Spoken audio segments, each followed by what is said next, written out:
جب تمہارا قادر، جب تمہارا قادر مطلق خدا ہو جائے گا۔ اعوذ باللہ من الشیطان الرجیم، بسم اللہ الرحمن الرحیم۔ سامعین و ناظرین کرام، السلام علیکم ورحمۃ اللہ وبرکاتہ۔ خاکسار سیدنا حضرت مسیح موعود علیہ السلام کی عربی کتاب نور الحق حصہ اول کا اردو ترجمہ قسطوار پیش کر رہا ہے۔ آج کے پروگرام میں جن صفحات کا اردو ترجمہ پیش کرنا مقصود ہے،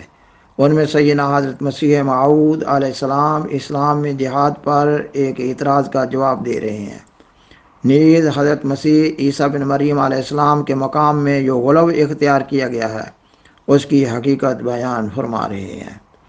اس وقت اسلام سے مرتد ایک مولوی عماد الدین، جو بعد میں عیسائی پادری بن گیا تھا، اس نے اسلام کے خلاف ایک کتاب توزین الاقوال لکھی تھی، اور اس نے اس کتاب میں اسلام کو اپنے اعتراضات کا نشانہ بنایا اور قرآن مجید کی فصاحت و بلاغت پر بھی اعتراضات کیے تھے۔ آپ علیہ السلام نے کتاب توزین الاقوال میں اسلام کے خلاف اٹھائے گئے اعتراضات کے اپنی عربی کتاب نور الحق میں جوابات دیے ہیں۔ پروگرام کو آگے بڑھانے سے قبل خاکسار درخواست کرتا ہے کہ اگر آپ کو یہ پروگرام پسند آئے تو اسے لائک کریں، اپنے دوستوں اور فیملی ممبر سے شیئر کریں اور اس چینل کو سبسکرائب کریں۔ جزاکم اللہ تعالی احسن الجزا۔ سامعین و ناظرین کرام، خاکسار سیدنا حضرت مسیح موعود علیہ السلام کی عربی کتاب نور الحق حصہ اول کا اردو ترجمہ قسطوار پیش کر رہا ہے۔ گزشتہ سے پیوستہ سیدنا حضرت مسیح موعود علیہ السلام فرماتے ہیں،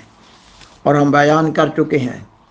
کہ لڑائی اور جہاد اصل مقاصد قرآن میں سے نہیں، اور وہ صرف ضرورت کے وقت تجویز کیا گیا ہے، یعنی ایسے وقت میں جب کہ ظالموں کا ظلم انتہا تک پہنچ جائے،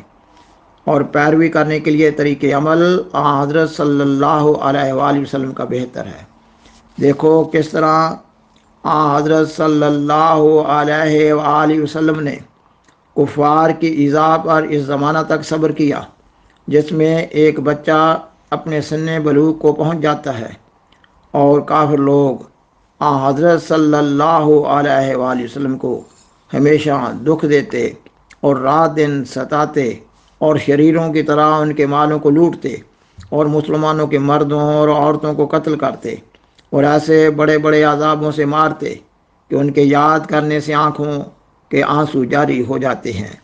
اور نیک آدمیوں کے دل کانپتے ہیں۔ اور اسی طرح دکھ انتہا کو پہنچ گیا، اور حضرت صلی اللہ علیہ وآلہ وسلم اپنے وطن سے نکالے گئے، یہاں تک کہ ان لوگوں نے حضرت صلی اللہ علیہ وآلہ وسلم کے قتل کرنے کا قصد کیا۔ سو اس کے رب نے اس کو حکم دیا کہ وہ مدینہ چلا جائے۔ سو حضرت صلی اللہ علیہ وآلہ وسلم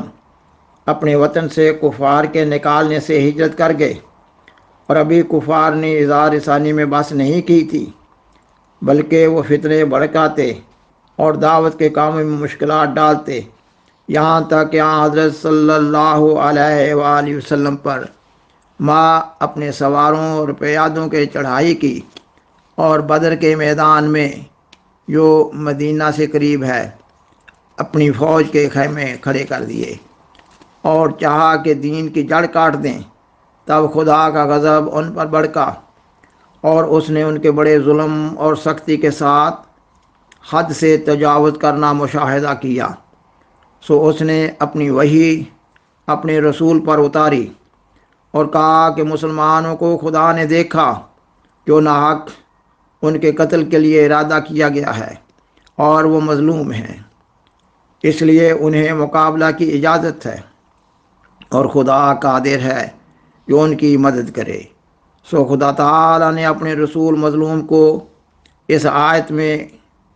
ان لوگوں کے مقابل پر ہتھیار اٹھانے کی اجازت دی جن کی طرف سے ابتدا تھی، مگر اس وقت اجازت دی جب کہ انتہا درجہ کی زیادتی اور گمراہی ان کی طرف سے دیکھ لی، اور یہ دیکھ لیا کہ وہ ایک ایسی قوم ہے کہ بمجرد نصیحتوں سے ان کی اصلاح غیر ممکن ہے۔ پس اب سوچو کہ رسول اللہ صلی اللہ علیہ وآلہ وسلم کی لڑائیوں کی کیا حقیقت تھی، اور نبی اللہ دشمنان دین سے ہرگز نہیں لڑا مگر جب تک کہ اس نے یہ نہ دیکھ لیا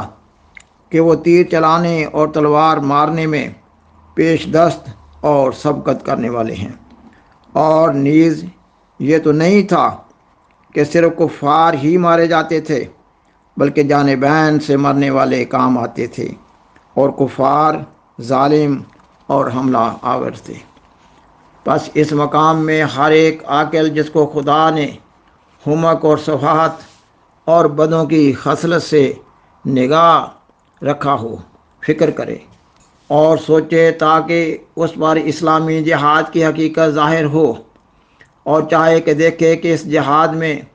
ظلم کا نشان کہاں ہے اور کہاں کسی محسن کو دکھ دیا گیا ہے۔ بلکہ ان دنوں میں تو اسلام کا سر کچلنے کی جگہ میں پڑا ہوا تھا، اور مسلمانوں پر ایسی مصیبتیں پڑی ہوئی تھیں کہ ان مصیبتوں کا قصہ آنکھوں سے آنسو جاری کر دیتا ہے اور دلوں کو درد کی آگ سے بریاں کر دیتا ہے۔ پس کوئی منصف ہے جو خدا سے ڈرے اور سوچے، یا یہ کہ انصاف مخالفوں کے دلوں سے اٹھ ہی گیا ہے، اور یہی بات حق ہے، اور ہم حق کو پوشیدہ نہیں کرتے اور نہ چھپاتے ہیں، اور نفاق ہمارے نزدیک سب گناہوں سے بڑا ہے، اور ریاست کاموں سے زیادہ خطرناک ہے، اور ظالموں اور مشرکوں کی صفات میں سے ہے۔ بس ہمارے قول کا خلاصہ یہ ہے کہ مسئلہ دینی لڑائی اور جہاد کا کچھ ایسا مسئلہ نہیں جس کو اسلام کا محور کہا جائے، جیسے کہ جاہل مخالف سمجھتے ہیں، یا جیسا کہ بناوٹ سے جاہل بننے والے بعض مسلمان خیال کرتے ہیں، بلکہ کتاب اللہ میں اس کے برخلاف تصریحات واقع ہیں، جیسا کہ تو نے آیتوں کو سن لیا، اور عقیدہ مشہورہ یعنی قول بعض علماء کا جو مسیح موعود آسمان سے نازل ہوگا اور کفار سے لڑے گا اور جزیہ قبول نہیں کرے گا، بلکہ دو باتوں میں سے ایک ہوگی، یا قتل یا اسلام۔ پس جاننا چاہیے کہ یہ عقیدہ سراسر باطل ہے اور طرح طرح کے خطاؤں اور لغزشوں سے بھرا ہوا ہے، اور قرآن کی نصوص صریحہ سے مخالف پڑا ہوا ہے، سو وہ صرف مفتریوں کا افطرا ہے۔ ان پر افسوس کہ انہوں نے حضرت عیسیٰ کو حد سے زیادہ بڑھا دیا، یہاں تک کہ بعض نے کہا کہ وہ فرشتہ ہے، انسان نہیں، اور بعض نے کہا کہ وہ ایک کلمہ اور روح اللہ ہے، اور اس صفت میں اس کا کوئی شریک نہیں، اور بعض نے اس پر اور حاشیے چڑھائے اور کہا کہ وہ ایک الگ مخلوق ہے جو فرشتوں سے بڑھ کر ہے، کیونکہ ملائک تو عرش پر جا نہیں سکتے مگر وہ عرش پر بیٹھا ہے، کیونکہ خدا تعالیٰ کی طرف اس کا رفع ہوا ہے، اور خدا عرش پر ہے۔ پس وہ ہر یک فرشتہ اور ہر یک مخلوق سے افضل ہے۔ یہ تو بعض علماء کا قول ہے، مگر صاحب کتاب انسان کامل عبد الکریم نے جو متوصفین میں سے ہے اس بارے میں حد ہی کر دی اور کہا کہ تثلیث ایک معنی کی روح سے حق ہے اور اس میں کچھ حرج نہیں، اور عیسیٰ ایسا ہے اور ایسا ہے، بلکہ اس طرف اشارہ کر دیا کہ وہ خدا تعالیٰ کی مخلوق میں سے نہیں ہے۔ اور بعض آدمی جھوٹ بولنے میں بہت بڑھ گئے اور یہ لکھا کہ بسم اللہ اب والابن وروح القدس۔ اسی طرح انہوں نے جھوٹ کی تائید کی اور جھوٹ کو مدد دی، اور جھوٹ پہلے تو تھوڑا تھا، پھر جو شخص ایک جھوٹے کے بعد آیا اس نے کچھ اپنی طرف سے بھی پہلے جھوٹ میں زیادہ کیا، یہاں تک کہ جھوٹ کی عمارت بہت اونچی ہوگی، اور ایک بڑھیا عورت کا بچہ خدا کا بیٹا بنایا گیا اور پھر خدا کر کے مانا گیا۔ خبردار رہو کہ جھوٹوں پر خدا کی لعنت ہے۔ عیسیٰ صرف اور نبیوں کی طرح ایک نبی خدا کا ہے، اور وہ نبی معصوم کی شریعت کا ایک خادم ہے جس پر تمام دودھ پلانے والی حرام کی گئی تھی، یہاں تک کہ اپنی ماں کی چھاتیوں تک پہنچایا گیا، اور اس کا خدا کو سینہ میں سے ہم کلام ہوا اور اس کو پیارا بنایا۔ یہی وہی موسیٰ مرد خدا ہے جس کی نسبت قرآن میں اشارہ ہے کہ وہ زندہ ہے، اور ہم پر فرض ہو گیا ہے کہ ہم اس بات پر ایمان لاویں کہ وہ زندہ آسمان میں موجود ہے اور مردوں میں سے نہیں۔ اس مقام پر خاکسار بیان کرتا ہے کہ آپ علیہ السلام جو حضرت موسیٰ علیہ السلام کو زندہ آسمان پر ہونا بیان کر رہے ہیں، یہ مسلمانوں کو سمجھانے کے لیے اور حضرت مسیح عیسیٰ بن مریم کے بالمقابل حضرت موسیٰ علیہ السلام کا مقام بیان کیا جا رہا ہے، جن کے وہ امتی نبی تھے، اور خاکسار کے خیال میں سیدنا حضرت مسیح موعود علیہ السلام واقعہ معراج میں سیدنا حضرت محمد رسول اللہ صلی اللہ علیہ وآلہ وسلم اور حضرت موسیٰ علیہ السلام کی نمازوں کی فرضیت کے بارے میں باہمی گفتگو کی طرف اشارہ کر رہے ہیں۔ مگر یہ بات کہ حضرت عیسیٰ حضور فرماتے ہیں مگر یہ بات کہ حضرت عیسیٰ آسمان سے نازل ہوں گے، سو ہم نے اس خیال کا باطل ہونا اپنی کتاب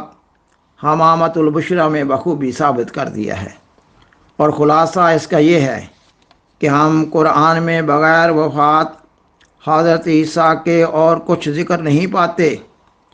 اور وفات کا ذکر نہ ایک جگہ بلکہ کئی مقامات میں پاتے ہیں۔ ہاں، بعض احادیث میں نزول کا لفظ آیا ہے، لیکن وہ لفظ ایسا ہے کہ زبان عرب میں اکثر استعمال اس کے مسافروں کے حق میں ہے، جب وہ ایک شہر سے دوسرے شہر میں وارد ہوں یا ایک ملک سے دوسرے ملک میں سفر کر کے آویں، اور نزیل تو مسافر کو ہی کہتے ہیں، جیسا کہ جاننے والوں پر پوشیدہ نہیں ہے۔ وآخر دعوانا ان الحمد للہ رب العالمین۔ شکریہ۔